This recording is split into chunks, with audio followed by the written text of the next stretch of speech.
Hello everyone, welcome to Advait education. मेरा नाम है अक्षय मिश्रा और आप पढ़ रहे हैं क्लास 12 फिजिक्स की सीरीज। तो प्रीवियस वीडियो में हमने अपना सेकंड चैप्टर इलेक्ट्रोस्टैटिक पोटेंशियल और कैपेसिटेंस शुरू कर दिया था। उसमें हमने स्टार्टिंग का इंट्रोडक्शन के बारे में देख लिया था, क्या होता है इलेक्ट्रिक पोटेंशियल, ये सब चीजों के बारे में देख लिया था।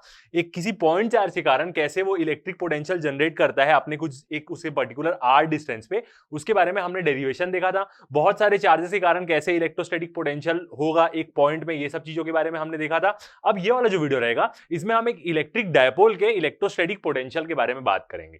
ठीक है, तो यदि आप चैनल में नए हैं तो बिल्कुल चैनल को सब्सक्राइब करना ना भूलें, शेयर करना ना भूलें और बेल आइकन को क्लिक करना ना भूलें। ठीक है, तो प्रीवियस वीडियो में हमने बहुत सारे चार्जेस के कारण कैसे किसी पॉइंट पे हम इलेक्ट्रोस्टैटिक पोटेंशियल निकालते हैं, ये चीज के बारे में पढ़ा। कैसे निकालेंगे, पर्टिकुलर एक चार्ज का हम निकालेंगे इलेक्ट्रोस्टैटिक पोटेंशियल और सबका वेक्टर सम कर देंगे सुपरपोजिशन थ्योरम लगा के। ठीक है, तो अब हम आगे बढ़ेंगे और अब हम देखेंगे कि कैसे किसी इलेक्ट्रिक डायपोल के पास हम उस इलेक्ट्रिक डायपोल के पास कोई पॉइंट पे हम अपना वो कैलकुलेट करेंगे, इलेक्ट्रोस्टैटिक पोटेंशियल कैसे कैलकुलेट करेंगे, चलिए देखते हैं। ठीक है, तो हम शुरू करते हैं आज का लेक्चर। फर्स्ट हम अपना डायग्राम देखते हैं। Electrostatic potential due to an electric dipole. एक इलेक्ट्रिक डायपोल के कारण कैसा वो पोटेंशियल बनाता है एक पॉइंट पे, वो चीज को देखेंगे। ठीक है, तो यहां पे हम क्या कहते हैं, दो चार्जेस हैं हमारे, दो पॉइंट चार्जेस। ये जो व्हाइट वाला है ये उसका सेंटर, और यहाँ पे ग्रीन रंग से मैंने पॉइंट बनाया है। सारी चीजें मैं सेम लेके चलता हूं। येलो चार्जेस हमेशा अपने पॉइंट चार्जेस शो करेंगे और ग्रीन वाला पॉइंट मतलब वहां पे कोई चार्ज नहीं है, उस पॉइंट पे हमें इलेक्ट्रोस्टैटिक पोटेंशियल निकालना है। ठीक है, नीचे वाले चार्ज को हम ले लेते हैं -q, क्योंकि इलेक्ट्रिक डायपोल किसका बने रहता है, दो चार्ज का बने रहता है, जो क्या रहते हैं, सेम मैग्नीट्यूड के रहते हैं और ऑपोजिट क्या रहता है, चार्जेस के रहते हैं। एक चार्ज नेगेटिव रहता है और दूसरा चार्ज क्या रहता है, पॉजिटिव रहता है, जो एक दूसरे से कितने डिस्टेंस पे रहते हैं, 2a डिस्टेंस पे रहते हैं एक दूसरे से। मतलब ज्यादा डिस्टेंस से नहीं, स्मॉल डिस्टेंस अपार्ट रहते हैं एक दूसरे से। ठीक है, तो ये दोनों के बीच का हम डिस्टेंस क्या मान लेते हैं, 2a। ओके, अब उसके बाद यदि मैं यहां पे डिस्टेंस लूं, ये वाला पॉइंट क्या है हमारा P, जहां पे हमें क्या निकालना है, इलेक्ट्रोस्टैटिक पोटेंशियल कैलकुलेट करना है। ये क्या है, डायपोल का मिड पॉइंट। इसको हम कैसे डिनोट करेंगे, O से डिनोट कर लेते हैं। और हाफ डिस्टेंस कितना होगा डायपोल का, वो होगा a। ठीक है, अब हम उसके बारे में बात कर लेते हैं डिस्टेंस से। तो नेगेटिव चार्ज से पॉइंट P तक का डिस्टेंस यहां पे क्या हो जाएगा, r1। ये क्या है, एक प्रकार का डिस्प्लेसमेंट वेक्टर भी मैं इसको बोल सकता हूं या नॉर्मल डिस्टेंस भी बोल सकता हूं। ठीक है, पॉजिटिव चार्ज से वहां तक का डिस्टेंस ये हो जाएगा मेरा r2। और ये जो पॉइंट O है, मतलब डायपोल के मिड पॉइंट से पॉइंट P तक का डिस्टेंस, यहां मैं बोलूं उसका पोजिशन वेक्टर, तो वो क्या हो जाएगा, r। ठीक है, ये डिस्टेंस के बारे में हो गया। और बीच वाला जो वेक्टर है इसको हम वेक्टर फॉर्म में ले लेते हैं, आर वेक्टर। बाकी डिस्प्लेसमेंट वेक्टर्स हैं उनको भी हम वेक्टर फॉर्म में भी ले सकते हैं, नॉर्मल भी ले सकते हैं। ठीक है, और क्या है फिर उसके बाद एंगल। ये वाला जो एंगल है इसको मैं मान लेता हूं थीटा। तो जो ये इधर वाला एंगल रहेगा वो क्या रहेगा, 180 डिग्री माइनस थीटा। ठीक है, अब यदि हम डायपोल मूवमेंट की बात करें तो डायपोल मूवमेंट कैसे होता है, उसका डायरेक्शन क्या होता है, नेगेटिव टू पॉजिटिव होता है। तो यहां पे डायपोल मूवमेंट कैसा होगा, ये P।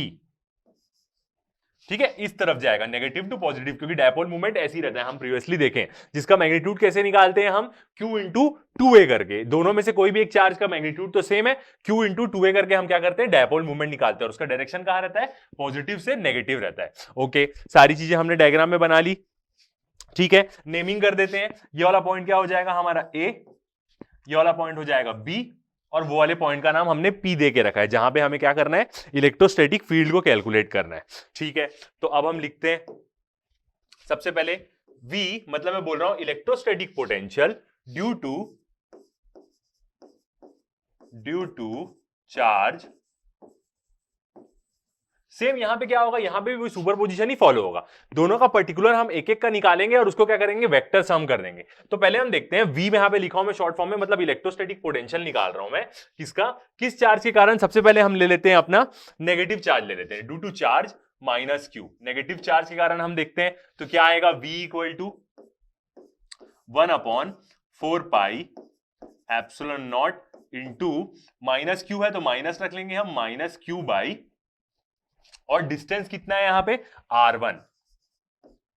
ये क्या हो जाएगा, इस नेगेटिव चार्ज के कारण जो यहां पे इलेक्ट्रोस्टैटिक पोटेंशियल डेवलप होगा।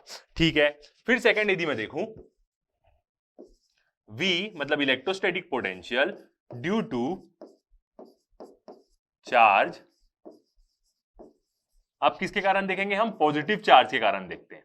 तो क्या हो जाएगा, v is equal to 1/4 epsilon naught into ये वाला चार्ज क्या है, पॉजिटिव, q बाई, और डिस्टेंस कितना है उसका, r2। ठीक है, ये क्या निकल गया हमारा, दोनों चार्जेस के कारण पर्टिकुलरली एक एक चार्ज का इलेक्ट्रोस्टैटिक पोटेंशियल निकल गया। अब टोटल यदि मैं बात करूं, रिजल्टेंट की बात करूंगा कि कितना रिजल्टेंट आएगा, तो मैं क्या लिख सकता हूं उसको, वीपी, मतलब वीपी पॉइंट पे टोटल इलेक्ट्रोस्टैटिक पोटेंशियल दोनों पॉइंट चार्जेस के कारण। ठीक है, डायपोल दो पॉइंट चार्जेस से ही मिलकर बना रहता है, तो वो क्या हो जाएगा, यदि मैं इसकी नंबरिंग कर दूं, ठीक है, नंबरिंग भी कर सकता हूं मैं, और दोनों को क्या कर सकता हूं, सेम भी बोल सकता हूं। ठीक है, इसको मैं 1 दे देता हूं और इसको मैं दे देता हूं 2, तो क्या हो जाएगा, v1 प्लस v2। ठीक है, अब हम क्या करेंगे, दोनों को ऐड करके लिखेंगे। ठीक है, तो ये वाला जब हमें दो चीजें समझ में आ गई, ये नॉर्मल कैसे हम पोटेंशियल निकालते हैं किसी पॉइंट चार्ज का, वैसे ही निकाल रहे हैं, तो अब हम क्या करेंगे, दोनों को ऐड कर देंगे। ठीक है, अब इसको हल्का सा रब करते हैं, आप पॉज करके नोट कर सकते हैं, दोनों को क्या करेंगे, अब हम ऐड करेंगे, तो इसको भी हम क्या करते हैं, रब कर देते हैं। तो टोटल कितना आ जाएगा, वीपी पे 1/4 एप्सिलॉन नॉट इंटू फर्स्ट वाला चार्ज क्या है, क्यू, जिसको हम लिए थे v1, कौन सा लिए थे हम, पहले वाला नेगेटिव चार्ज लिए थे। ठीक है, तो अब हम क्या करते हैं, मेरे को ये भी पता है कि दोनों चार्ज क्या है, क्यू है, जिनका मैग्नीट्यूड क्या रहता है, सेम रहता है। तो अब मैं क्या करूंगा, क्यू को पहले ही कॉमन निकाल लेता हूं, इंटू, और यहां पे क्या हो जाएगा, ये क्यू, अंदर में क्या रहेगा, बस अलग क्या है, डिस्टेंस ही अलग है, एक माइनस है और दूसरा नेगेटिव है, तो मैं कैसे लिखूंगा, -1/r1 प्लस 1/r2। ये माइनस क्यों लिखा हूं 1/r1, क्योंकि जो ये वाला चार्ज है, फर्स्ट चार्ज, ये क्या है, नेगेटिव है, तो उसका नेगेटिव साइन में यहां यूज कर रहा हूं। ठीक है, तो मैं क्या कर सकता हूं, अब इसको उल्टा भी लिख सकता हूं, कैसे, q/4 एप्सिलॉन नॉट ब्रैकेट में 1/r2, और बीच में क्या आ जाएगा, नेगेटिव साइन आ जाएगा, क्योंकि मैं r2 को पहले लिख रहा हूं, r1 को बाद में, -1/r1। ठीक है, तो ये क्या हो रहा होगा, इतना टोटल क्या हो रहा होगा, पोटेंशियल डेवलप हो रहा होगा, कहां पे, पॉइंट पी पे। ठीक है, अब हमें क्या करना पड़ेगा, अब मेन क्या है कि हमें ये निकालना वेक्टर फॉर्म, जो r1 वेक्टर है और r2 वेक्टर है, इनका मेन हमें डिस्टेंस कैलकुलेट करना पड़ेगा। और यहां पे हम क्या करेंगे, वेक्टर एडिशन लगाएंगे, क्योंकि क्या होगा कि दो सारे क्या है, वेक्टर्स फॉर्म में है यहां पे, तो हम वहां पे क्या लिख सकते हैं, उसका वेक्टर फॉर्म में भी लिख सकते हैं, नॉर्मल भी लिख सकते हैं। तो हम क्या करेंगे, इसका एडिशन ऑफ वेक्टर लगाएंगे। तो पहले मैं आपको टोटल रिजल्ट दिखाता हूं। टोटल रिजल्ट यदि मैं निकालूंगा कि मेरा r1 कितना आएगा, तो वेक्टर एडिशन से रहता है, मैं आपको सॉल्व करके भी दिखाऊंगा। r1 कितना आता है, यदि मैं r1 को कैलकुलेट करूंगा, तो r1 इक्वल टू कितना आ जाएगा, रूट में रखेंगे, इसको भी स्क्वायर में रखें, ठीक है, स्क्वायर में ही रखते हैं। r1 स्क्वायर इक्वल टू क्या हो जाएगा, r square plus a square plus 2ra cos theta. ये क्या आएगा, जब मैं इसको सॉल्व करूंगा तो r1 की क्या आएगी, r1 की वैल्यू आएगी। सेम यदि ऐसे मैं दूसरे के बारे में बात करूं, r2 के बारे में बात करूं, r2 मतलब ये वाला डिस्टेंस, पॉजिटिव चार्ज से उसका डिस्टेंस, तो वो कैसा आएगा, r2 square equal to same वही r square plus a square plus 2ra cos। अब थीटा कौन सा है, यहां पे पहले वाले का एंगल क्या था, ये ट्रायंगल हम ले रहे हैं और इधर वाला एंगल लेते हैं, तो जब इधर वाला निकालेंगे तो इसका 180 डिग्री वाला एंगल लेंगे। अभी आपको समझ में आएगा जब मैं इसको सॉल्व करके दिखाऊंगा कि कैसे हो रहा है। ठीक है, तो वो कितना आएगा, 180 डिग्री माइनस थीटा आएगा, यहां पे 180 डिग्री माइनस थीटा कॉस के एंगल में। ये कॉस के एंगल में क्या आएगा, 180 डिग्री माइनस थीटा, और ऑब्वियसली क्या हो जाएगा, नेगेटिव हो जाएगी ये वाली वैल्यू। ठीक है, माइनस में हो जाएगी। ठीक है, तो ये क्या आएंगे, दोनों क्या आएंगे, रिजल्टेंट आएंगे, मतलब ये जो दो वेक्टर्स है यहां पे, एक वेक्टर ये भी है और दूसरा वेक्टर क्या है, ये भी है, सारे डायरेक्शंस वेक्टर फॉर्म में, तो इसका क्या है, r1 रिजल्टेंट के फॉर्म में है। ठीक है, अब इसको कैसे सॉल्व करते हैं हम वो चीज देखते हैं। ओके, तो आप क्या कर सकते हैं, आप पॉज करके क्या कर सकते हैं, नोट कर सकते हैं। अब हम क्या करेंगे, इसको सॉल्व करेंगे। ठीक है, तो सॉल्व करते हैं, तो मैं क्या करूंगा, ये ट्रायंगल लूंगा ए ओ और पी। सबसे पहले मैं ये वाला ट्रायंगल लूंगा, ये ए ओ और पी वाला। ठीक है, नोट कर सकते हैं आप पॉज करके। ठीक है, नेक्स्ट पेज में चलते हैं, वो मैं ट्रायंगल लेता हूं सबसे पहले वो वाला, क्योंकि अभी हम क्या कर रहे हैं, जो हमने लिखा r की वैल्यू, r1 स्क्वायर की वैल्यू और r2 स्क्वायर की वैल्यू, वो कैसे आती है वो चीज हम देखते हैं। ठीक है, तो यहां पे मैं ट्रायंगल बनाता हूं, ये मिड पॉइंट था डायपोल का, ये वाला पॉइंट था मेरा ए, और यहां पे क्या है, ये है जहां पे मैं इलेक्ट्रोस्टैटिक पोटेंशियल निकाल रहा हूं, ये वाला पॉइंट था मेरा पी। ठीक है, तो ऐसा मेरा ट्रायंगल हो रहा था, ये वाला O और ये P। ठीक है, तो यहां पे मैं क्या करता हूं, एक 90 डिग्री बनाता हूं। ये हम क्या कर रहे हैं, यहां पे मैंने क्या बनाया, एक 90 डिग्री बनाया। हम अभी क्या कर रहे हैं, एडिशन ऑफ वेक्टर्स देख रहे हैं।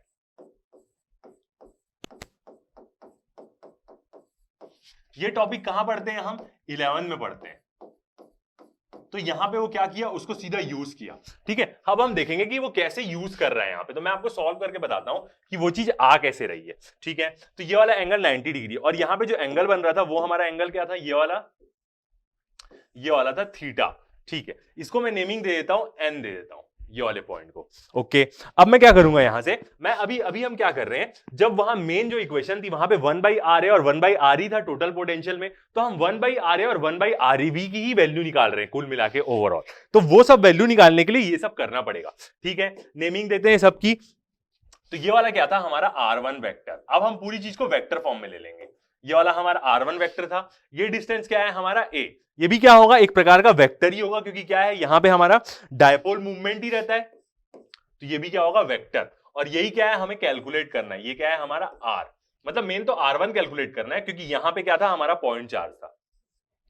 ठीक है, तो इसको हम कैलकुलेट करते हैं। सबसे पहले हम क्या लेंगे, cos थीटा लेते हैं। मेन हम क्या कर रहे हैं, 1/r1 वेक्टर और 1/rv वेक्टर की वैल्यू निकाल रहे हैं, जिसको हम जो इक्वेशन दिखा है उसमें पुट करेंगे, फिर उसको ओरिजिनल में पुट करेंगे। तो सबसे पहले हम लेते हैं cos थीटा। तो cos थीटा क्या हो जाएगा, बेस अपॉन हाइपोटेनियस, तो क्या हो जाएगा, ON बाई हाइपोटेनियस क्या है इसका, OP। ठीक है, अब यदि यहां से मैं ON की वैल्यू निकालूं, तो ON मेरा क्या आ जाएगा, OP cos थीटा। ठीक है, अब यहां पे यदि मैं OP की वैल्यू देखूं, तो OP क्या है मेरा, O से P तक का देखूं तो वो क्या है, R है, तो कितना आ जाएगा, R cos थीटा। ठीक है, सेम यदि मैं ऐसी सेम इसी ट्रायंगल में, कौन सा ट्रायंगल में लगा रहा हूं अभी मैं, ONP ट्रायंगल दिख रहा हूं, मतलब ट्रायंगल ONP में मैं अभी कैलकुलेट कर रहा हूं, ये वाले ट्रायंगल में जो मैंने ग्रीन से बनाया। दूसरा यदि मैं साइन थीटा देखूं यहां पे, तो कितना आएगा, परपेंडिकुलर बाय हाइपोटेनियस, तो क्या होगा वो, NP बाई OP। ठीक है, अब यदि यहां से मैं NP की वैल्यू देखूं, तो NP कितना आ जाएगा मेरा, NP मतलब ये वाला डिस्टेंस, वो कितना आ जाएगा मेरा, OP साइन थीटा। मतलब OP की वैल्यू क्या है, फिर R है, तो क्या आ जाएगा, R साइन थीटा। ये आ गई मेरी NP की वैल्यू, और ये आ गई मेरी ON की वैल्यू। ठीक है, ये दोनों वैल्यू क्या इंपॉर्टेंट, क्योंकि ऐसी ही क्या होगा, पूरा वो जो हम पिछले में रिलेशन देखे थे R² वाला, वो क्या होगा, प्रूफ होगा। ये चीज एडिशनल आपको बुक में नहीं मिलेगी, ये चीज आपको पता होनी चाहिए कि वो कैसे प्रूफ हो रहा है। ठीक है, बट मैं आपको प्रूफ करके यहां पे दिखा दे रहा हूं। ठीक है, तो ON आ गया हमारा R cos थीटा, NP आ गया हमारा R sin थीटा। ठीक है, अब हम क्या लेंगे, ये पूरा ट्रायंगल लेंगे ANP। ठीक है, तो इन ट्रायंगल ANP, जो क्या है, राइट एंगल ट्रायंगल है। ठीक है, अब यहां पे हम ट्रायंगल में लेंगे, तो अब हम क्या कर सकते हैं, यहां से पूरा हम रिजल्टेंट निकाल सकते हैं, मतलब ये R1 वेक्टर का, कि ये R1 वेक्टर क्या होगा, पूरा ट्रायंगल लेके अब हम निकालेंगे। ठीक है, तो क्या होगा, AP का स्क्वायर क्या होगा, यहां पे जब मैं रिजल्टेंट निकालता हूं, पाइथागोरस थ्योरम ही हम एक प्रकार का लगा रहे हैं। AP का स्क्वायर इक्वल टू क्या होगा, AN का स्क्वायर प्लस NP का स्क्वायर। पाइथागोरस थ्योरम लगाया, रिजल्टेंट क्या होता है, दोनों बेस और उसका सम। ठीक है, अब मैं AP क्या है मेरा, R1 स्क्वायर है, R1 square equal to AN को देखता हूं मैं। अब AN को क्या लिख सकता हूं मैं, AO प्लस ON लिख सकता हूं, तो AO प्लस ON का होल स्क्वायर प्लस NP क्या है हमारा, NP वाला। ठीक है, तो NP की वैल्यू मैंने अभी यहां पे कैलकुलेट करी, कितना, R साइन थीटा है। ठीक है, तो मैं इसकी वैल्यू यहां पे रख देता हूं, प्लस R साइन थीटा का होल स्क्वायर। ठीक है, अब मैं यहां पे वैल्यू पुट करूंगा, R1 square equal to AO की वैल्यू देखते हैं, A और O की वैल्यू क्या है, A वेक्टर है हमारा, तो A आ जाएगा, प्लस ON की वैल्यू क्या आई है हमारी, हम कैलकुलेट किए, क्या है, R cos थीटा। और इसका क्या है, होल स्क्वायर के अंदर है, प्लस यहाँ पे r साइन थीटा तो है ही, तो इसको ठीक है स्क्वायर दे देता हूं मैं, तो r square sine square theta आ जाएगा। ठीक है, ये वाला भी आ गया। अब हम क्या करते हैं, इसको और सॉल्व करेंगे। ठीक है, और सॉल्व करते हैं। तो अब मैं यहां पे क्या करूंगा, इसका मैं ब्रैकेट खोल दूंगा। कौन सी वाली टर्म का, ये वाला जो स्क्वायर है इसको मेरे को खोलना पड़ेगा। तो क्या हो जाएगा, r1 square equal to a square, a plus B का होल स्क्वायर का फॉर्मूला लगेगा, तो a square plus b square, b square क्या है मेरा, r square cos square theta, a square plus b square, फिर क्या आएगा प्लस 2ab, a क्या है a और b क्या है r कॉस थीटा। ठीक है, और प्लस साथ में क्या है यहां पे, plus r square sine square theta. ठीक है, ये मेरी इक्वेशन बन गई, तो आ ही गया लगभग मेरा ना। ठीक है, अब यहां पे मैं क्या करूंगा, दो कॉस स्क्वायर थीटा है, मतलब कॉस स्क्वायर थीटा और साइन स्क्वायर थीटा, ये कॉस स्क्वायर थीटा और साइन स्क्वायर थीटा, और दोनों वो है, तो मैं जब दोनों को प्लस करूंगा तो क्या हो जाएगा, cos square theta plus sign square theta क्या हो जाएगा, 1 हो जाएगा, तो सिर्फ क्या आएगा मेरा, r स्क्वायर आएगा। तो मेरा r1 कितना आ जाएगा, r1 का स्क्वायर इक्वल टू आ जाएगा a square plus r square, ठीक है, प्लस 2ar कॉस थीटा। यही वाला चीज मैंने लिखा था, a square plus r square plus 2ar cos theta, बिल्कुल यही वाली चीज वहां पे मैंने लिखी थी जब मैं उसके बारे में बोल रहा था। तो हमने क्या किया, इस चीज को प्रूफ कर दिया। ठीक है, ये एक प्रकार का क्या है, रिजल्टेंट है यदि मैं बोलूं तो, किसका, जो ये वाला है r1, मतलब ये पॉइंट चार्ज से नेगेटिव वाला पॉइंट चार्ज नीचे था, वहां से p तक का क्या है, डिस्टेंस है, एक प्रकार का रिजल्टेंट ही वो इस वेक्टर का। तो ऐसे हम क्या करेंगे, इसको कैलकुलेट करेंगे। ठीक है, अब हम क्या करते हैं, ये हमारा निकल गया। सिमिलरली हम ऐसे ही क्या लिख सकते हैं, जो दूसरा वाला टर्म था, मतलब एक और वहां पे आ रहा था पॉइंट चार्ज जो पॉजिटिव से वहां तक का डिस्टेंस था, जिसका डिस्टेंस क्या था, r2 स्क्वायर था, तो उसको भी मैं ऐसे लिख सकता हूं, r2 स्क्वायर इक्वल टू क्या लिख सकता हूं, a स्क्वायर, क्योंकि उसका भी एक डिस्टेंस a है, r square plus 2ar cos, और यहां पे क्या था, 180 degree minus theta, 180 degree minus theta था। तो मैं अब क्या करूंगा, इसको सिर्फ थीटा लिख दूंगा और माइनस साइन आगे ले लूंगा। ठीक है, तो यहां पे मैं क्या करता हूं, सिर्फ माइनस साइन लगा देता हूं, और क्या आ जाएगा, 2ar कॉस थीटा, क्योंकि 180 डिग्री माइनस थीटा क्या हो जाएगा, माइनस कॉस थीटा। तो ये क्या आ गई, दोनों की वैल्यू आ गई, किसकी, r1 स्क्वायर और r2 स्क्वायर की, जो प्रीवियस वाले में है। ठीक है, तो आप पॉज करके नोट कर सकते हैं, एक बार मैं आपको पूरा बोर्ड दिखा दे रहा हूं, पॉज करके आप क्या कर सकते हैं, इसको नोट कर लेंगे, क्योंकि अब हमारा क्या आ गया, 2ar cos थीटा, दोनों r1 और r2 की वैल्यू आ गई, एक पॉजिटिव और एक नेगेटिव। इसी को हम क्या करेंगे, वहां पे पुट करेंगे। ठीक है, ठीक है, तो इसको हम क्या करते हैं, रब करते हैं। अब मैं आपको डायग्राम दिखा देता हूं एक बार फिर से, जो डायग्राम में हमने पूरा कंस्ट्रक्शन किया था। ठीक है, ये वाला क्या था, माइनस क्यू चार्ज था हमारा, ये वाला प्लस क्यू चार्ज था। डिस्टेंस क्या था, ये था हमारा r1 वेक्टर और ये था हमारा r2 वेक्टर। इस पॉइंट P पे हमें निकालना था, ये वाला था मेरा A O B। ठीक है, ये डायपोल मूवमेंट का डिस्टेंस, ये वाला थीटा, और ये वाला एंगल क्या था, 180 डिग्री माइनस थीटा। यही हमने कंस्ट्रक्शन किया था। बीच वाला पोजीशन वेक्टर क्या था, r कैप। ये क्या था, नॉर्मल हमारा पूरा डायग्राम, और पूरा डिस्टेंस बोले हम तो पूरा डिस्टेंस था हमारा 2a, तो इसका मतलब ये डिस्टेंस क्या हो जाएगा, a, और ये डिस्टेंस क्या हो जाएगा, a। तो ये वाला था। तो अभी हमने क्या किया, r1 और r2 की वैल्यू कैलकुलेट कर ली रिजल्टेंट के फॉर्म में, क्योंकि सारे वेक्टर्स है और वो जो वाला एडिशन ऑफ वेक्टर लगाना ही हमको पड़ेगा। ठीक है, और हमारा जो एक्सप्रेशन आया था वो भी हमने देख लिया। ठीक है, तो अब हम क्या करेंगे, सिर्फ r1 को यूज करते हैं। पहले जो r1 आया था हमारा उसको देखते हैं। आप हल्का सा भी भूलेंगे तो आप कुछ सेकंड पीछे जाके देख सकते हैं, क्योंकि वहां पे मैंने एक्सप्रेशन लिखा है। तो r1 स्क्वायर मेरा कितना आया था, r1 स्क्वायर आया था मेरा a स्क्वायर। ठीक है, पहले r स्क्वायर लिखा गया था, r स्क्वायर थोड़ा सा रीअरेंज करके मैं लिख रहा हूं, r square plus a square plus 2ar cos theta. ये आया था मेरा r1 की वैल्यू। ठीक है, अब मैं क्या करता हूं, इसको r स्क्वायर और r स्क्वायर से क्या करता हूं, मल्टीप्लाई और डिवाइड कर देता हूं। तो r1 स्क्वायर इक्वल टू कितना होगा, यहां पे मैं क्या कर रहा हूं, r स्क्वायर से मल्टीप्लाई कर रहा हूं और बाकी सबसे क्या करूंगा, मल्टीप्लाई और डिवाइड कर रहा हूं। तो r square by r square हो जाएगा, इसके नीचे भी डिवाइड होगा, मल्टीप्लाई वाला सबका मैं बाहर रख लिया कॉमन निकाल के, ये क्या हो जाएगा, a square by are square हो जाएगा। ठीक है, यहां पे क्या हो जाएगा, 2ar cos theta by are square.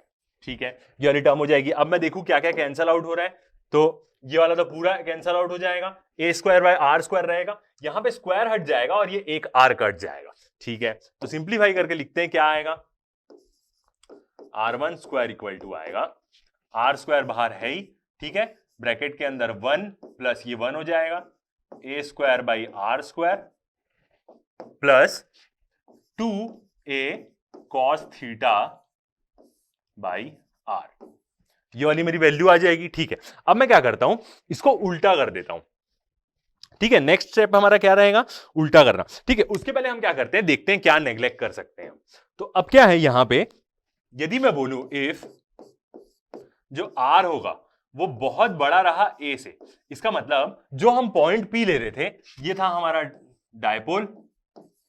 ठीक है, और यहां पे हम क्या ले रहे थे, एक पॉइंट पी ले रहे थे, यहां पे हम एक पॉइंट पी ले रहे थे जिसपे हमें क्या करना था, इलेक्ट्रोस्टैटिक फील्ड कैलकुलेट करना था। यदि ये पॉइंट पी बहुत दूर रहा किसके मुकाबले, डायपोल के, यदि मैं डिस्टेंस की बात करूं 2a के मुकाबले यदि मैं बात करूं, तो ये पॉइंट भी यदि बहुत दूर रहा डायपोल से, ठीक है, इतना कि डायपोल का डिस्टेंस बहुत कम है, तो ऐसा केस हम एज्यूम कर रहे हैं। इसका मतलब क्या है, हम एक शॉर्ट डायपोल एज्यूम कर रहे हैं। ठीक है, जैसे हमने प्रीवियसली भी किया था जब हम इलेक्ट्रिक डायपोल पढ़ रहे थे, तो आर क्या है, जिस पॉइंट पे हम इलेक्ट्रोस्टैटिक पोटेंशियल निकाल रहे हैं उसका डिस्टेंस, यदि वो बहुत दूर रहा और डायपोल तो बहुत छोटा रहा, डायपोल से बहुत दूर रहा, तो इसका मतलब क्या होगा,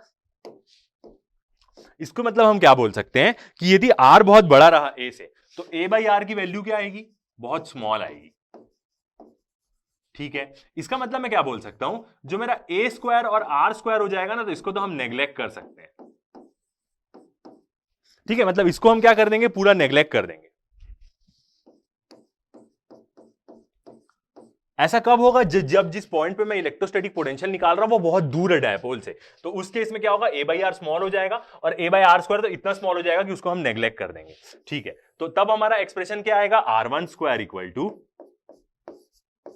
ये वाली वैल्यू हमारी नेग्लेक्ट हो गई, तो आएगा आर स्क्वायर ब्रैकेट में 1 प्लस ये नेग्लेक्ट हो गई 2a cos theta by r, ये क्या आ जाएगी, हमारी टर्म आ जाएगी। ठीक है, अब उसके बाद हम क्या करेंगे, पहले हम स्क्वायर दे देंगे। ठीक है, ये जो स्क्वायर है R1 का, इसको हम इधर दे देते, तो ये क्या हो जाएगा, R1 इक्वल टू, सिर्फ R बचेगा यहां पे क्योंकि मैं उधर रूट दे दे रहा हूं, R बाहर आ जाएगा। ठीक है, अंदर में क्या बचेगा, 1 plus 2a cos theta by R, और जब मैं इसको स्क्वायर दूंगा तो ये किस में आ जाएगा, रूट, तो इसकी पावर क्या हो जाएगी, 1/2।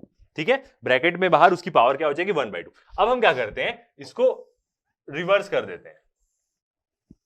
ऐसा ऑपरेशन हम क्यों कर रहे हैं, ताकि हम वहां पे R1 और R2 की वैल्यू पुट कर पाए। ठीक है, तो अब हम इसको क्या करते हैं, रिवर्स कर देते हैं, क्योंकि हमें 1/R1 की तो वैल्यू डालनी है वहां पे इलेक्ट्रोस्टैटिक पोटेंशियल वाली इक्वेशन में, तो ये क्या हो जाएगा, 1/R। ठीक है, ब्रैकेट के अंदर क्या था, 1 plus 2a cos theta by R था, और ये क्या हो जाएगा, उल्टा हो जाएगा, तो मैं इसको कैसे लिखता हूं, -1/2। रूट की तो थी और अब उल्टा हो गया तो उसकी पावर क्या हो गई, माइनस हो गई। ठीक है, ऐसे क्या निकल गया, हमारा R1 निकल गया। तो सेम अब हम क्या कर सकते हैं, सेम हम 1/R2 की भी वैल्यू निकाल सकते हैं। सिमिलरली 1/R2 क्या होगा,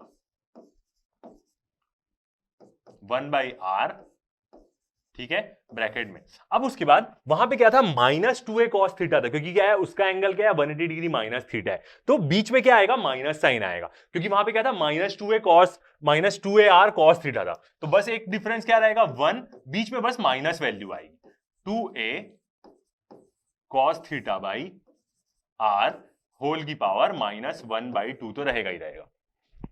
ठीक है, तो ये क्या आ गई, R1 और R2 की वैल्यू आ गई, जिसको मेरे को क्या करना पड़ेगा, इलेक्ट्रोस्टैटिक वाली इक्वेशन में पुट करना पड़ेगा। ये हमारा इतना सॉल्व इसलिए के बुक में भी आप देखेंगे, तो ये क्यों करता है, क्योंकि वहां पे उसको 1/R1 और R2 की वैल्यू डालनी है। ठीक है, तो ये दो वैल्यू आ गई हमारी। अब हम क्या करते हैं, सीधा इस वैल्यू को क्या करेंगे, अपनी इक्वेशन 1 में पुट करेंगे। जो इक्वेशन क्या थी हमारी, फिर से मैं आपको एक बार और दिखा देता हूं। वीपी पे टोटल पोटेंशियल हम निकाल रहे थे जो क्या थी 1/4 पाई एप्सिलॉन 0, ठीक है। क्यू को भी हम कॉमन निकाल लिए थे, ब्रैकेट में क्या था 1/R2 डिवाइड 1 माइनस R1। यही थी हमारा टोटल पोटेंशियल जिस पॉइंट पी पे हम निकाल रहे थे डायपोल के पास। और ये भी मान लिए बीच में कि वो पॉइंट थोड़ा सा दूर भी है, क्योंकि हम यहां पे क्या किए, ये एजम्पशन लिए, ठीक है। तो ये इक्वेशन में अब हम क्या करेंगे, ये दोनों को पुट करेंगे, R1/R1 और 1/R2 की वैल्यू, ठीक है। तो क्या करते हैं, चलिए पुट करते हैं। 1/R1 की वैल्यू यहां पुट करूंगा मैं, 1/R2 की वैल्यू इसमें पुट करूंगा, ठीक है। नोट कर सकते हैं आप, पॉज करके मैं करता हूं क्लियर। अब हम क्या करेंगे, सीधा वैल्यू पुट करेंगे। तो चलिए वैल्यू पुट करते हैं। तो क्या आएगा, VP equal to 1/4 pi epsilon 0, ठीक है। क्यू को भी हम कॉमन निकाले थे, ब्रैकेट में क्या था 1/R और इंटू था साथ में 1/R इंटू ब्रैकेट में 1 माइनस था बिल्कुल 1 माइनस 2a/R, ठीक है। ऐसे भी लिख सकते हैं हम cos थीटा, यही था 2a, नीचे एक r था और cos थीटा, और पूरे की पावर क्या थी यहाँ पे -1/2 थी, ठीक है। बीच में क्या साइन था, बीच में माइनस साइन था। ये कौन सी वैल्यू है हमारी, ये हमारी R2 की वैल्यू में पुट कर रहा हूं, क्योंकि 1/R2 पहले था, -1/R1 था, ठीक है। तो ये क्या आ गई, मेरे 1/R2 की वैल्यू हो गई। कैसे पता चला 1/R2 की वैल्यू, क्योंकि बीच में मैं माइनस डाल रहा हूं, ठीक है। अब 1/R1 की वैल्यू डालता हूं, 1/R ब्रैकेट में 1 प्लस, ये 1/R1 की वैल्यू इसलिए प्लस आ रहा है, 2a/R cos थीटा की पावर -1/2, ठीक है। और क्या हो जाएगा, पूरा ब्रैकेट क्लोज, ये आ गया। अब मैं क्या करूंगा, ये पावर को अंदर लेने के लिए बाइनोमियल थ्योरम यूज करूंगा, जो क्या होता है 1 + x की power n equal to 1 + xn होता है, ठीक है। तो अब हम यूज करते हैं वाला, यूजिंग बाइनोमियल थ्योरम,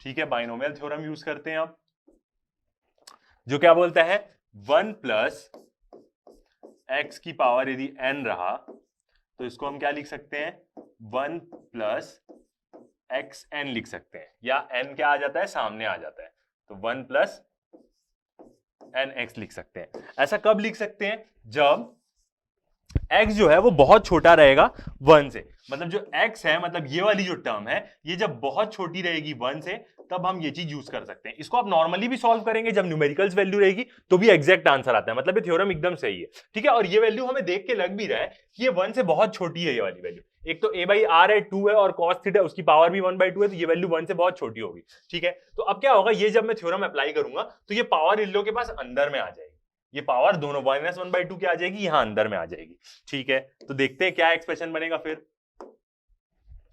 तो एक्सप्रेशन क्या बनेगा, Vp equal to Q/4 pi epsilon naught, bracket में यहां पे क्या है 1/R बाहर है ही, ठीक है, स्मॉल ब्रैकेट 1 माइनस, अब देखते हैं ये दोनों पावर अंदर आएगी, ठीक है। तो माइनस है तो माइनस अंदर आएगा तो क्या हो जाएगा, प्लस हो जाएगा, ठीक है। 2 भी अंदर आएगा और ये 2 डिवाइड में है, ऊपर वाले 2 से क्या हो जाएंगे, दोनों कैंसल आउट हो जाएंगे, तो सिर्फ क्या बचेगा, प्लस a/R बचेगा और cos थीटा, ठीक है। पावर अंदर आ गई, a/R cos थीटा बचेगा, ठीक है। फिर उसके बाद ब्रैकेट ओपन करना है क्या, अभी एक ही साथ, ठीक है। ब्रैकेट अभी ओपन नहीं करते, माइनस यहां पे क्या था 1/R था, 1/R ब्रैकेट में, यहां पे भी पावर अंदर आएगी तो यहां पे क्या हो जाएगा 1 माइनस, और यहां पे भी ये अंदर आएगा तो प्लस माइनस क्या हो जाएगा, माइनस हो जाएगा, क्योंकि यहां माइनस है, ये पावर अंदर आएगी बाइनोमियल थ्योरम यूज करने के कारण, 2 और 2 कैंसल आउट हो जाएगा, तो माइनस क्या आ जाएगा, a/R और cos थीटा, पूरा ब्रैकेट क्लोज। तो ये वाला क्या बन जाएगा, हमारा इक्वेशन बन जाएगा, ठीक है। इक्वेशन एकदम सही बना है, ठीक है। अब हम क्या करते हैं, इसका ब्रैकेट खोल देते हैं अंदर का, क्या हो जाएगा Q/4 पाई एप्सिलॉन 0 ब्रैकेट में 1/R को अभी भी कॉमन रख सकते हैं, ठीक है। अब हम क्या करते हैं, ये जो 1/R दोनों के पास है, इसको हम क्या करते हैं, सीधा बाहर ही निकाल लेते हैं, ओके। चलिए इसको बाहर निकाल लेते हैं, तो Vp इक्वल टू क्या हो जाएगा, अब इस एक्सप्रेशन में क्या आ जाएगा, नीचे R भी आ जाएगा,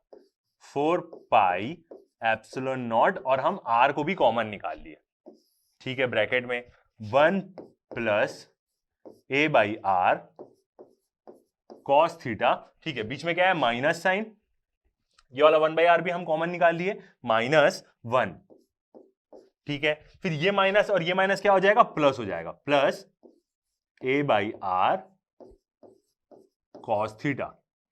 तो ये क्या आ गई हमारी पूरी वैल्यू, कुछ 1 क्या हो जाएगा, कैंसिल आउट हो जाएगा, ये +1 और ये -1 क्या हो गया, कैंसिल आउट हो गया, a by R cos theta, a by R cos theta, तो क्या हो जाएगा 2a by R cos theta हो जाएगा, ठीक है, यहां पे देखते हैं। तो अब क्या हो जाएगा, Vp इक्वल टू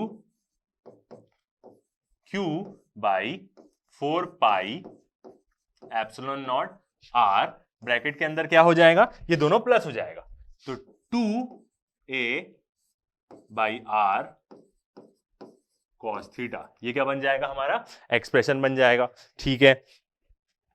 एक और आर है नीचे में, अब ओरिजिनल एक्सप्रेशन बन जाएगा क्या, कि इसकी इलेक्ट्रिक फील्ड क्या होगी, तो Q2a cos theta divide by क्या हो जाएगा 4 पाई एप्सिलॉन नॉट और आर स्क्वायर, अब क्या बन जाएगा ओरिजिनल एक्सप्रेशन, ठीक है। अब हम यहां से जानते हैं कि Q इंटू 2a क्या होता है, डायपोल मूवमेंट होता है। डायपोल मूवमेंट हम कैसे कैलकुलेट करते हैं, दोनों चार्जेस में से कोई भी एक चार्ज ले लें, मैग्नीट्यूड तो दोनों का सेम है, दोनों चार्ज में से किसी एक चार्ज का मैग्नीट्यूड और उनके बीच का डिस्टेंस, जो उनके बीच का डिस्टेंस क्या है 2a, तो इस पूरी टर्म को मैं क्या बोल सकता हूं, डायपोल मूवमेंट बोल सकता हूं, क्योंकि हमने प्रीवियसली ये चीज पढ़ी है, पहले चैप्टर में भी पढ़ी है। तो Vp इक्वल टू कितना आ जाएगा मेरा फिर original expression, Vp equal to मेरा आ जाएगा Q इंटू 2a क्या बन जाएंगे, ये डायपोल मूवमेंट बन जाएगी, तो P cos theta by 4 pi epsilon naught R square. तो यहां पे मैं एक और चीज क्या देख सकता हूं कि आर स्क्वायर से वेरी कर रहा है Vp, इनवर्सली प्रोपोर्शनल है। इसका मतलब यदि किसी इलेक्ट्रिक डायपोल से मैं पॉइंट को बहुत दूर लेते जाता हूं तो इलेक्ट्रिक डायपोल का जो इलेक्ट्रिक पोटेंशियल है वो तो और जल्दी गिरेगा। सेम ऐसा कैसे होता था, इलेक्ट्रिक फील्ड में भी होता था। तो यदि कोई पॉइंट है और एक पॉइंट का हम पोटेंशियल देख रहे हैं इलेक्ट्रिक डायपोल के पास और वो पॉइंट को हम दूर लेते जा रहे हैं, मतलब हर एक दूर दूर वाले पॉइंट में पोटेंशियल देख रहे हैं, तो इसका पोटेंशियल बहुत जल्दी गिरेगा इलेक्ट्रिक डायपोल का, क्योंकि नीचे में क्या हो रहा है आर स्क्वायर हो रहा है। तो जितना डिस्टेंस बढ़ेगा उतने जल्दी इसका क्या होगा, पोटेंशियल गिरते जाएगा, ठीक है। तो ये क्या आ गया, हमारा एक्सप्रेशन आ गया। ओके, अब अभी क्या करते हैं हम, इसको यदि मैं वेक्टर फॉर्म में लिखूं तो यहां से मैं ऐसा बोल सकता हूं S P dot cos theta को मैं क्या बोल सकता हूं, पी वेक्टर, और यहां पे क्या लग जाएगा, साथ में उसका क्या लग जाएगा, यूनिट वेक्टर लग जाएगा, आर कैप भी बोल सकता हूं। तो यदि मैं वेक्टर फॉर्म में लिखना चाहूं तो भी लिख सकता हूं, ठीक है। यहां तक लाइन आई, अब यहां तक आप क्या कर सकते हैं, पॉज करके नोट कर सकते हैं, ठीक है। मैं क्या करूंगा, अब पूरे को रब कर दूंगा, ठीक है, रब कर देते हैं पूरे को। तो यदि मैं वेक्टर फॉर्म में लिखूं तो वेक्टर फॉर्म में मेरा एक्सप्रेशन क्या आएगा, वेक्टर फॉर्म में यदि हम लिखना चाहें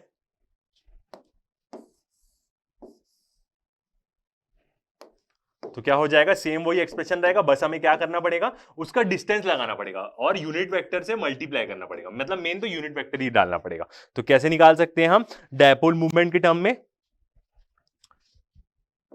डायपोल मूवमेंट भी क्या रहेगी, वेक्टर फॉर्म में रहेगी, divide by 4 pi epsilon naught R square, और मैं क्या करूंगा, डायरेक्शन देखने के लिए इसको यूनिट वेक्टर से क्या कर दूंगा, आर कैप से मल्टीप्लाई कर दूंगा, जो आर डायरेक्शन पे वो था हमारे पुराने डायग्राम में, ठीक है।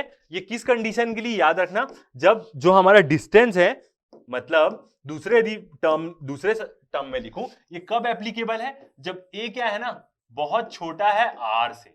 इसका मतलब क्या है कि डायपोल बहुत छोटा है और पॉइंट बहुत दूर है, ठीक है। मतलब जिस पॉइंट पे हम निकाल रहे हैं वो पॉइंट क्या है, बहुत दूर है। इसको मैंने प्रीवियसली उल्टा लिखा था कि आर बहुत बड़ा है ए से, ठीक है। तो ये होगा। अब यदि हम यहां से ये बोल सकते हैं, इस इक्वेशन को देख के हम ये देख सकते हैं कि इलेक्ट्रिक पोटेंशियल किस पे डिपेंड करता है,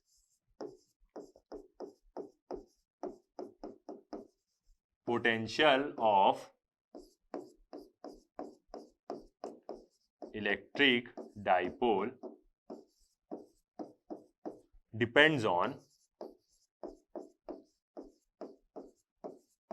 किस पे डिपेंड करेगा, ठीक है। देखते हैं, फर्स्ट क्या है, एक तो पोजीशन, मतलब डिस्टेंस पे डिपेंड करेगा कि कितना है, ठीक है। तो फर्स्ट हम देखते हैं डिस्टेंस मतलब कितना दूर है, तो फर्स्ट हम डिस्टेंस को कैसे बोल सकते हैं, position vector. Position vector R cap पे, ये आर कैप क्या था, उसके सेंटर से लेके जिस पॉइंट पे हमें इलेक्ट्रिक पोटेंशियल निकालना है वहां तक का डिस्टेंस। ठीक है, सेकंड देखें तो किस पे डिपेंड करेगा, वो डायपोल मूवमेंट में, जिसको हम कैसे बोलते हैं, पी वेक्टर से डिनोट करते हैं। और दोनों के बीच के वो एंगल पे भी डिपेंड करता है, क्योंकि कॉस थीटा वाली भी टर्म आती है यहाँ पे। ये तो मैं वेक्टर फॉर्म में लिख रहा हूं, वेक्टर फॉर्म में नहीं लिखता हूं तो यहाँ पे कॉस थीटा वाली टर्म भी आती है, जैसे हमने प्रीवियसली जस्ट लिखा था रब करने से पहले। तो क्या होता है, दोनों के बीच के वो एंगल पे भी डिपेंड करता है, मतलब एंगल बिटवीन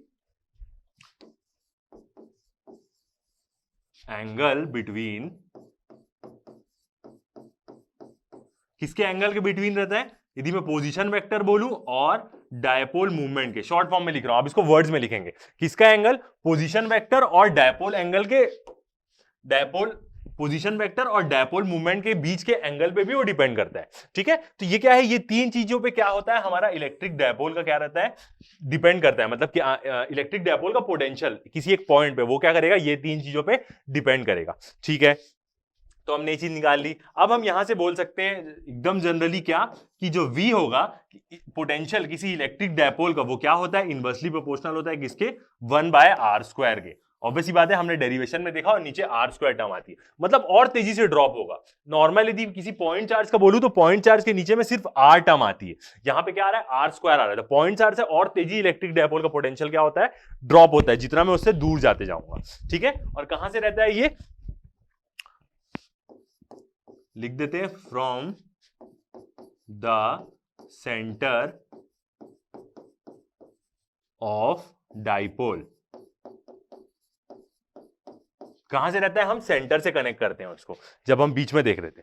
ठीक है, तो ये क्या हुआ हमारा डेरिवेशन, कि कैसे हम किसी दो पॉइंट चार्ज मतलब इलेक्ट्रिक डायपोल के कारण किसी एक पॉइंट पे हम पोटेंशियल निकाल सकते हैं। ठीक है, तो हमने ये चीज प्रूफ कर दी। अब हम देखते हैं कि जब हम प्रीवियसली इलेक्ट्रिक डायपोल पढ़े थे इसके पहले वाले चैप्टर में, तो वहां पे हमने देखा था कि पहले हमने क्या किया, वहां पे हम क्या निकाल रहे थे, इलेक्ट्रिक फील्ड कैलकुलेट कर रहे थे। तो हमने डायपोल लिया, डायपोल के एक्सिस में इलेक्ट्रिक फील्ड कैलकुलेट करी, उसके ऊपर वाले इक्वेटर लाइन में हमने क्या करी, इलेक्ट्रिक फील्ड कैलकुलेट करी। फिर उसके बाद हमने एक एंगल पे इलेक्ट्रिक फील्ड कैलकुलेट करी थी, या फोर्स जो भी हम निकाल रहे थे। ठीक है, यहां पे हमने क्या किया, सीधा हमने एक एंगल पे ले लिया, क्योंकि हमें पता है कि एंगल की वैल्यू में जैसे जैसे रखूंगा उस हिसाब से, एंगल की वैल्यू 0 होगी तो उसके एक्सिस में होगा पोटेंशियल, और एंगल की वैल्यू 90 डिग्री होगी तो क्या होगा, उसके इक्विलेटरल लाइन में होगा। तो इसलिए हमने इस केस में क्या किया, पहले एंगल वाला डिराइव कर लिया। पहले जब हम स्टार्टिंग में इलेक्ट्रिक डायपोल के बारे में पढ़े थे तो पहले उसके एक्सियल पॉइंट लाइन पे, एक पॉइंट पे देखे थे इलेक्ट्रिक फील्ड, फिर उसके इक्वेटोरियल लाइन पे देखे थे, फिर एंगल पे देखे थे, यहां पे हमने वो कर दिया। ठीक है, तो अब हम देखते हैं इलेक्ट्रिक डायपोल के जब उसके एक्सियल और उसके इक्वेटोरियल लाइन पे होगा तब क्या होगा। तो electrostatic potential due to dipole on its axis and equatorial plane, मतलब जब एक डायपोल के एक्सिस में कोई पॉइंट होगा तब वहां पे इलेक्ट्रोस्टैटिक पोटेंशियल क्या होगा, और यदि उसके इक्वेटोरियल प्लेन पे होगा मतलब इक्वेटर पे होगा, मतलब जस्ट उसके सेंटर के ऊपर 90 डिग्री होगा तब। ठीक है, फर्स्ट पॉइंट देखते हैं, ऑन द डायपोल एक्सिस। अभी हम क्या बात कर रहे हैं, डायपोल के एक्सिस में जब थीटा क्या होगा, 0 डिग्री या पाई होगा। ओके, कैसे इसको देख सकते हैं, ठीक है मैं आपको डायग्राम बना के दिखाता हूं।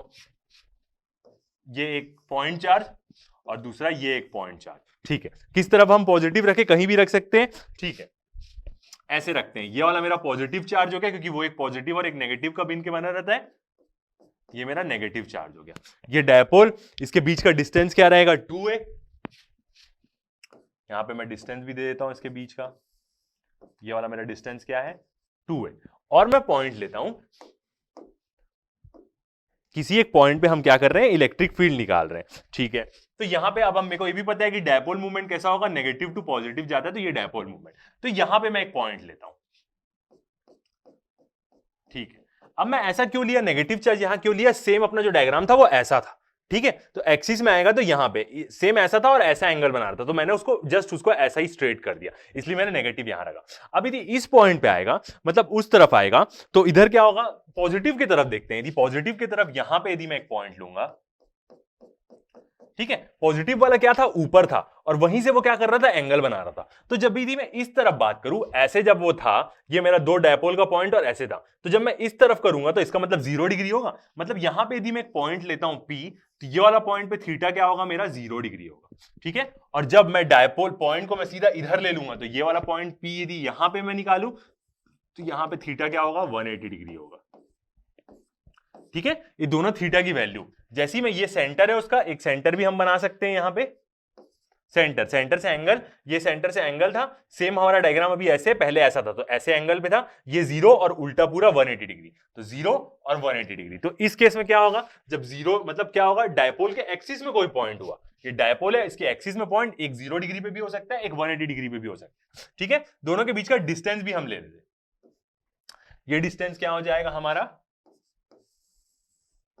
R हो जाएगा। ठीक है, और यदि मैं यहां से डिस्टेंस देखूं इस वाले पॉइंट का P, तो ये डिस्टेंस भी R हो जाएगा। दोनों में से किसी भी पॉइंट पे हो सकता है वो, मतलब एक बार यहां लेंगे एक बार वहां लेंगे। तो इस केस में क्या होगा, वैल्यू क्या आएगी, प्लस माइनस आएगी। क्यों, क्योंकि थीटा जब 0 डिग्री होता है तो क्या हो जाती है, वैल्यू 1, क्योंकि यहां पे क्या आता है, कॉस थीटा आता है डायपोल में, यहां पे क्या आता है, कॉस थीटा आता है। तो जब क्या होगा, थीटा की वैल्यू क्या होगी, 0 डिग्री होगी, तो 1 हो जाएगा, मतलब पॉजिटिव आएगा। जब थीटा की वैल्यू 180 डिग्री हो जाएगी तो क्या हो जाएगा, -1। तो डायपोल मूवमेंट कैसा निकालेंगे, हमारा प्लस माइनस आएगा। कब, पॉजिटिव साइन फॉर, जब थीटा क्या होगा, 0 डिग्री के लिए पॉजिटिव साइन आएगा, और जब थीटा हुआ मेरा 180 डिग्री, मतलब पाई बोलेंगे, तब क्या आएगा, नेगेटिव साइन आएगा। तो डायपोल मूवमेंट यहां पे कॉस का टर्म रहता है, उसी का हमने एंगल रखा है। तो उस केस में क्या होगा, हम ऐसे डायपोल मूवमेंट कैलकुलेट करेंगे। ठीक है, सेकंड वाला देखते हैं, जब उसके कहां पे होगा, इक्वेटोरियल लाइन पे होगा। सेकंड, इन इक्वेटोरियल प्लेन, जब इक्वेटोरियल प्लेन में रहेगा तो इसका मतलब थीटा क्या होगा, π/2 होगा। ठीक है, इसको भी हम डायग्राम बना के देख सकते हैं, पॉजिटिव और नेगेटिव। ठीक है, ये दोनों का बीच में ज्वाइनिंग पॉइंट, बीच का डिस्टेंस क्या होता है, 2 है हमारा, और क्या होगा, इस बार क्या होगा, उसके इक्वेटोरियल लाइन पे होगा, मतलब ये उसका सेंटर, और यहां पे मैं एक पॉइंट बना देता हूं P, यहीं पे मैं क्या कर रहा हूं, इलेक्ट्रोस्टैटिक पोटेंशियल निकाल रहा हूं। ये एंगल मेरा कितना है, 90 डिग्री। तो जब मैं यहां पे निकालूंगा पॉइंट P पे, तो पाई क्या हो जाएगा, 180 डिग्री, और पाई की जब कॉस थीटा, यहां पे क्या होती है, कॉस की टर्म होती है, जब कॉस 90 डिग्री हो जाएगा तो कॉस 90 डिग्री की वैल्यू क्या होती है, 0 होती है। तो कॉस थीटा मतलब थीटा की वैल्यू π/2, तो मतलब 0। तो इस केस में क्या आ जाएगा बताओ, पोटेंशियल 0 आ जाएगा। मतलब यदि किसी इलेक्ट्रिक डायपोल के मैं इक्वेटोरियल लाइन पे, जो इक्वेटोरियल लाइन मतलब 90 डिग्री पे होगी, इस पॉइंट पे यदि मैं इलेक्ट्रोस्टैटिक पोटेंशियल कैलकुलेट करूं ना, तो 0 आएगा, आएगा ही नहीं, क्योंकि क्या हो जा रहा है, 90 डिग्री हो जा रहा है कॉस, और उसकी वैल्यू क्या हो जाएगी, 0। मतलब किसी इलेक्ट्रिक डायपोल के इक्वेटोरियल पॉइंट पे क्या होता है, कोई इलेक्ट्रोस्टैटिक पोटेंशियल नहीं होता है। ठीक है, ये चीज भी हमें समझ में आई। ओके, फिर उसके बाद कुछ और एंडिंग क्लोज एंड पॉइंट्स देखते हैं उसके।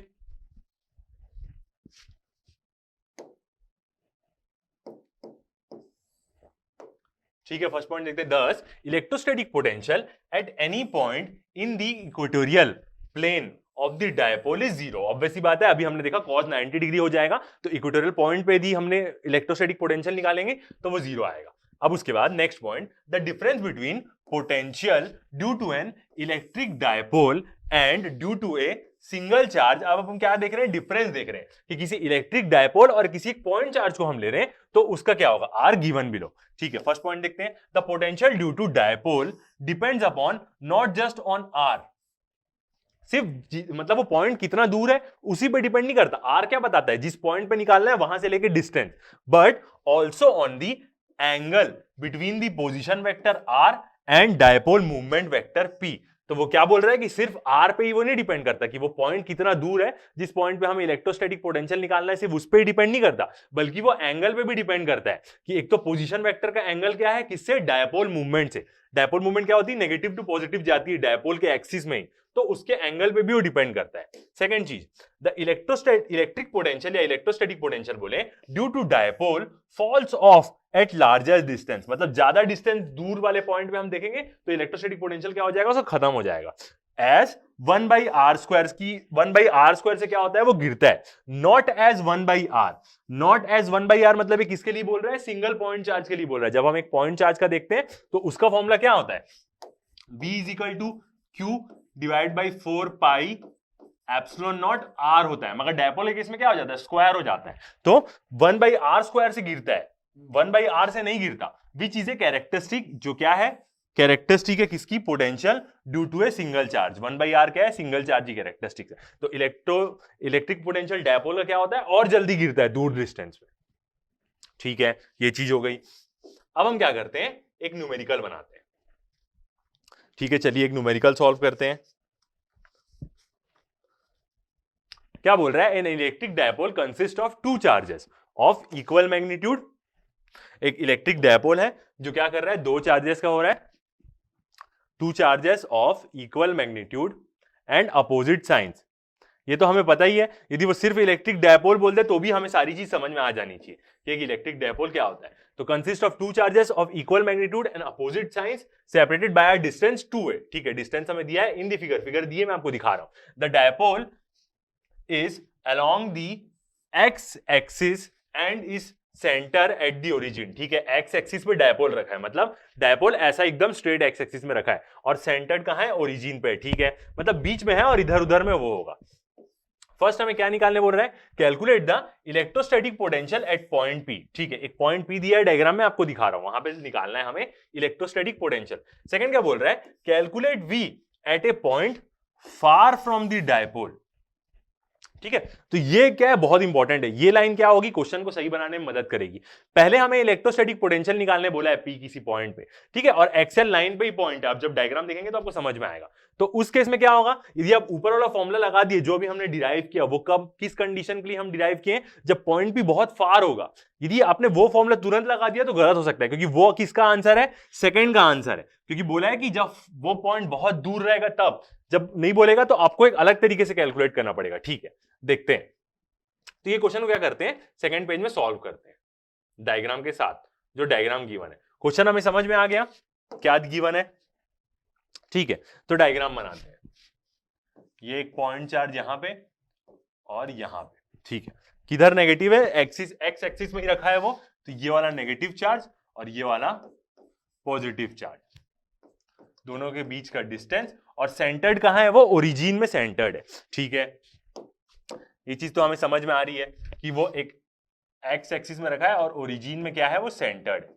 ये क्या है, उसका सेंटर पॉइंट। ठीक है, और क्या हमें डिस्टेंस दिया है, पॉइंट पी हमें कहां दिया है, यहां पे दिया हुआ है। ये वाला आ गया हमारा पॉइंट पी, ये क्या है हमारा एक्स एक्सिस। ये डायग्राम आपको क्वेश्चन में दिया हुआ है, यहां पे पॉइंट पी। ठीक है, पॉइंट पी तक का डिस्टेंस भी हमें क्या गिवन है, क्वेश्चन में ही ये गिवन है, ये क्या है, एक्स। ये क्वेश्चन का डायग्राम है। ठीक है, और ये क्या है, आगे तक ऐसे एक्सटेंड, मतलब वो डायपोल एक्स एक्सिस में रखा है, जिसका सेंटर्ड कहां है, ओरिजिन में बोला। ठीक है, और दोनों के बीच का डिस्टेंस क्या दिया है, 2a दिया है। तो हम समझ जाएंगे कि ऑब्वियसली बात है 2a, तो दोनों से डिस्टेंस बराबर रहता है, मतलब ये हो जाएगा a, और ये भी डिस्टेंस क्या हो जाएगा हमारा a। ठीक है, डायग्राम कंप्लीट हो गया। फर्स्ट हमें बोला इलेक्ट्रोस्टैटिक पोटेंशियल निकालो पॉइंट p पे, पहली चीज हमें ये बोला। फिर सेकंड बोला कब, जब पॉइंट भी बहुत दूर हो जाएगा तब क्या होगा। ठीक है, तो फर्स्ट चीज हम कैलकुलेट करते हैं, जो हमें निकालने बोला है, इलेक्ट्रोस्टैटिक पोटेंशियल। ठीक है, कहां पे निकालने बोला है, पॉइंट पी पे। सेकंड पॉइंट पे बोला है फार अवे, तो तब हम वो वाला फॉर्मूला यूज करेंगे। तो यहां पे हम क्या लेते हैं, v इजिकल टू क्या हो जाएगा, k। ठीक है, k मतलब क्या, 1/4 पाई एप्सिलॉन 0 को मैं सीधा k से डिनोट कर दे रहा हूं, इनटू, अब मैं यहां पे क्या लूंगा, सब्मिशन का साइन ले लेता हूं, qi बाई ri। अब मैं क्या कर रहा हूं, दोनों चार्जेस का इंडिविजुअल देख रहा हूं वहां पे। ठीक है, तो ये क्या होता है हमारा नॉर्मल फॉर्मूला। तो यहां पे हम क्या करेंगे, नॉर्मल फॉर्मूला लगाएंगे पहले केस के लिए, क्योंकि वो बोला है कि दूसरे केस में बोला है जो हमारा डेरिवेशन यूज किया वो वाला। ठीक है, तो k बाहर होगा, ले लेते हैं, दो ही चार्ज है सबमिशन, तो दोनों चार्ज का हम ले लेते हैं। तो ये क्या हो जाएगा, q, पहले मैं पॉजिटिव वाला लिख ले रहा हूं। ठीक है, और डिस्टेंस क्या होगा यहां पे, यदि मैं पॉजिटिव चार्ज से p तक का डिस्टेंस देखूं तो ये क्या है, पूरा x, और a डिस्टेंस ऑलरेडी है वो, तो x माइनस a होगा। तो यहां पे डिस्टेंस क्या आएगा, x माइनस a। ठीक है, दूसरा वाला चार्ज क्या है, नेगेटिव है, तो बीच में क्या आ जाएगा हमारा minus sign, by q divide by, अब इसका डिस्टेंस देखते हैं। तो ये कितना है, x डिस्टेंस तो है ही और साथ ही में a डिस्टेंस और है, मतलब यहां से लेके पूरा यहां तक है, तो ये क्या हो जाएगा x प्लस a हो जाएगा। ठीक है, और सॉल्व करते हैं इसको, तो क्या होगा, पहले तो हम उसका एलसीएम ले लेते हैं। ठीक है, k divide by a minus B a plus B, तो क्या हो जाएगा a square minus B square. ठीक है, a square minus B square का फॉर्मूला लगा देंगे, ऊपर वाले में क्या हो जाएगा, जिसके पास जो नहीं है वो आ जाएगा, q के पास ये, तो q ब्रैकेट में x प्लस a आ जाएगा माइनस q इधर क्या आ जाएगा x माइनस a आ जाएगा। ठीक है, आगे सॉल्व करते हैं इसको, तो यहां से v इक्वल टू कितना आ जाएगा, इसको जब मैं सॉल्व करूंगा तो k ब्रैकेट के अंदर मेरे को इसको अंदर खोलना पड़ेगा, तो qx मल्टीप्लाई करूंगा qx plus q into a। ठीक है, माइनस साइन बीच में, qx माइनस qx। ठीक है, माइनस qx, फिर उसके बाद माइनस माइनस हो जाएगा प्लस qa, नीचे में क्या है एक्स स्क्वायर माइनस ए स्क्वायर है ही। ठीक है, देखता हूं क्या कैंसल आउट हो रहा है, कौन सा पॉजिटिव है, और ये पॉजिटिव है और ये नेगेटिव है, ये दोनों क्या हो गया कैंसल आउट हो गया। तो क्या आएगा v इक्वल टू के, ये दोनों कैंसल आउट हो गया, तो QA QA हो जाएगा प्लस, तो क्या हो जाएगा 2QA हो जाएगा, नीचे क्या आ जाएगा एक्स स्क्वायर माइनस ए स्क्वायर। सॉरी। ठीक है, तो ये क्या बन गया, हमारा रिलेशन बन गया। अब यहां से क्या होगा, सीधा इनटू करके अंदर लिख दूंगा, तो v इक्वल टू कितना हो जाएगा, k अंदर दे देते हैं, 2k QA by X square minus A square. k क्या है 1/4 पाई एप्सिलॉन 0। ठीक है, यहां पे मैं डायपोल मूवमेंट के फॉर्म में भी लिख सकता हूं, क्योंकि q भी है और 2a भी है, तो k डायपोल मूवमेंट के फॉर्म में भी मैं इसको लिख सकता हूं। ठीक है, अब हमें सेकंड क्या बोला था कैलकुलेट करने, तो ये क्या आ गया, फर्स्ट का आंसर आ गया हमारा, फर्स्ट का आंसर आ गया। ठीक है, अब हम देखते हैं सेकंड वाला। सेकंड में क्या बोल रहा है, जब डिस्टेंस बहुत दूर होगा, पॉइंट भी हमारा डिस्टेंस क्या होगा बहुत दूर होगा, तो इसको तो हम ऐसे ही कैलकुलेट कर सकते हैं सिंपली। ठीक है, रब कर देते हैं इसको, आप नोट कर लेंगे पॉज करके। सेकंड पॉइंट जब वो बहुत दूर हो, तो फर्स्ट का आंसर ये आ गया। सेकंड क्या बोल रहा है, V मतलब इलेक्ट्रोस्टैटिक पोटेंशियल निकालना है at far away from dipole, far away from dipole, मतलब पोटेंशियल निकालना है बहुत दूर डायपोल से। तो इस केस में क्या होगा, मतलब जो x है, इस केस में क्या होगा, वहां हम r ले रहे थे, यहां पे x है डिस्टेंस उसके सेंटर से लेके वहां तक का, यहां पे क्या है डिस्टेंस x है, तो x क्या होगा, इसका मतलब x बहुत बड़ा होगा a से, मतलब जो डायपोल है वो शॉर्ट हो जाएगा, मतलब शॉर्ट डायपोल छोटा होगा इसका मतलब, और x क्या होगा बहुत दूर होगा। तो इस केस में क्या होगा, इस केस में मैं क्या कर सकता हूं, ये a स्क्वायर को नेग्लेक्ट कर सकता हूं,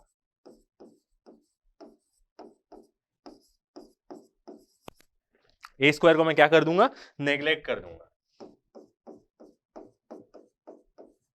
ठीक है, तो अब क्या बन जाएगा मेरा एक्सप्रेशन, जब मैं ए स्क्वायर को नेग्लेक्ट कर दूंगा तो मेरा एक्सप्रेशन बन जाएगा v is equal to 2k QA by X square. ये क्या आ गया मेरा सेकंड वाला आंसर। जो चीज हमने क्या करी है, एक प्रकार से प्रूव भी करी है, इसी चीजों को हमने डेरिवेशन में प्रूव किया है, तो क्या आ गया, सेकंड का भी आंसर आ गया हमारा।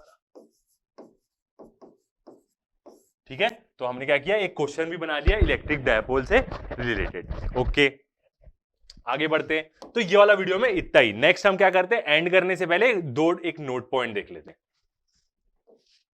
ठीक है, फर्स्ट पॉइंट देखते हैं क्या बोल रहा है, द डिग्री ऑफ इलेक्ट्रिफिकेशन, मतलब degree of electrification of a body is represented by electrostatic potential of the charge body. Degree of electrification का मतलब क्या है, किसी चीज को मैं इलेक्ट्रीफाई कर रहा हूं, किस डिग्री, कौन से लेवल का इलेक्ट्रीफाई हो रही है, कितना ज्यादा इलेक्ट्रीफाई हो रही है, मतलब उसमें क्या हो रहा है, चार्ज आते जा रहा है, उसको हम क्या कर रहे हैं, चार्ज देते जा रहे हैं कि ले तू चार्ज हो, चार्ज देते जा रहे हैं। तो वो क्या रिप्रेजेंट करता है, किसी भी बॉडी का electrostatic potential, degree of electrification of a body is represented by electrostatic potential of A charge body. ठीक है, तो किसी की भी बॉडी का हम क्या कर सकते हैं, जितना उसको हम चार्ज कर रहे हैं उसको हम कैसे रिप्रेजेंट कर सकते हैं, इलेक्ट्रोस्टैटिक पोटेंशियल से रिप्रेजेंट कर सकते हैं। ऑब्वियसली बात है, जितना हम उसको चार्ज किए उतना वो क्या करेगा, आसपास पोटेंशियल लगाएगा अपने।